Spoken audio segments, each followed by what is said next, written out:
We're right outside of Detroit in a town called Hamtramck, and we're going to Polish Village Cafe that's still holding on to its heritage.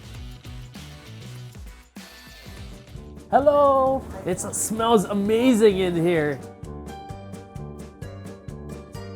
How long are you cooking in here? 10 years, because I come in America 10 years ago and come here and stay. Only here? Yes, only here. You was a teacher in Poland? Yes. How many years? How many years? 27. 27 years. Yeah. You move like how you're a chef I in teach here. small children. Okay. This is for pierogi, for potato pierogi. Make dough. Later make ball. We cook potato. And make pierogi. And it can be either boiled or fried.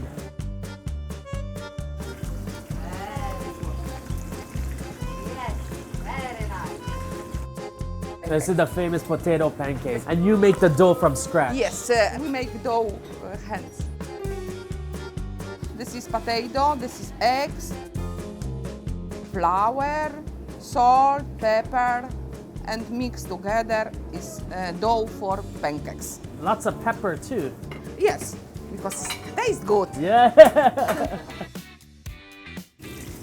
Oh, It's okay. Okay, I help you. Maybe one more. Yes, good. Ah. Good. You put sauce? Sour cream. Sour cream or apple sauce. Here you go, my first Polish pancake. My favorite part is this crispy texture on the outside, but the inside nice and soft. A ton of pepper that comes through, a perfect amount of salt, and then that sour cream just cuts to the fattiness of it being fried. Okay. One me, one you. Fast, Okay. fast. In the middle? One more, and like this.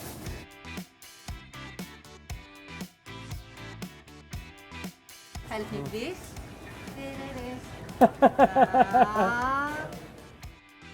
Order up in the window. Let's go eat now. Love is like a curse. The feeling slowly lingers till it hurts. Polish Village Cafe is authentic through and through. There's not a table that is empty in this place. You guys are busy. Yes, very busy. Your grandparents were the first to come over from Poland. Yes, they came to the United States of America in 1900. They chose Detroit as their spot. Well, they originally started off in Ohio and then migrated to Detroit for jobs. I'm guessing during that time, Detroit was hustling and bustling. Yes, the auto industry was really taking off, so there was lots of jobs for people. How did Polish Village Cafe come along? Polish Village started as a gentleman's hotel with a dugout basement. Our family remodeled it in the 70s and brought in the Polish food. What's a gentleman's hotel?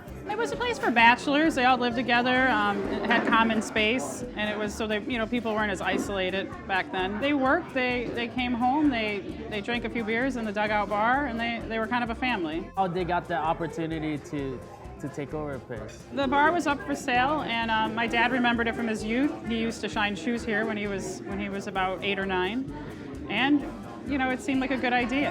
Yeah, it was always Polish food from the beginning. Well, it started off, he had pizzas originally, a deep dish pizza, which is sort of a Detroit classic. Detroit style. When the Polish food came in at lunchtime, it took off much faster than the pizzas. The first thing that we made was this potato pancake, usually topped off with sour cream. Yes, sour cream or applesauce. Or applesauce. What do you prefer? I put both on. Both? Okay, we're gonna do it that way then. Just to make sure you get all the calories in there. Yeah. There's a ton of pepper in there.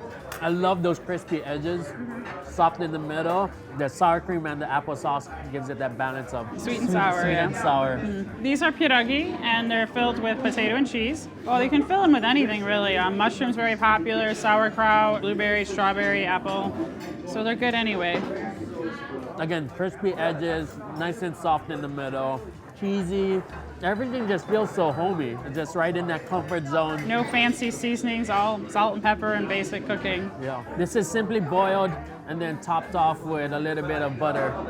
And this is a very classic way to eat them. You grew up eating this? Yes, I've probably eaten thousands of pierogi in my lifetime. And this is the one, The Hungarian pancake, yeah. it's the same batter here, and then top it off with this pork goulash and a little bit of Hungarian gravy. This is a popular street dish in Poland, but a lot of times they'll fold it over, so it's more like potato pancake taco, I guess. Okay.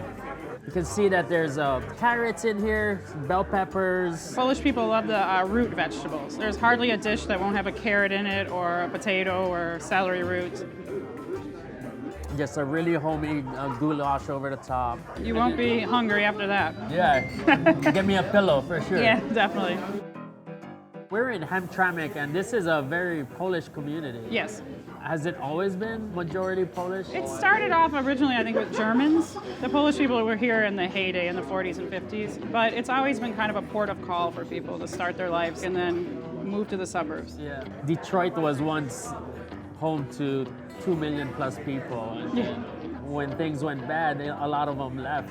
But there seems to be an uprising. Well, Detroit's now a little bit like an underdog city, and so I think that spirit makes people come together, especially Hamtramck, which is in the middle of Detroit, is a lot of people's their beginning. So they like to come back and see the city where their families started, and to the restaurant to kind of remember where they came from and remember the values that this country really started with. Growing up as kids, we see like all these burgers and hot dogs, and then we couldn't eat the hamburger because it's not halal. Our whole play on this was to make classic American food.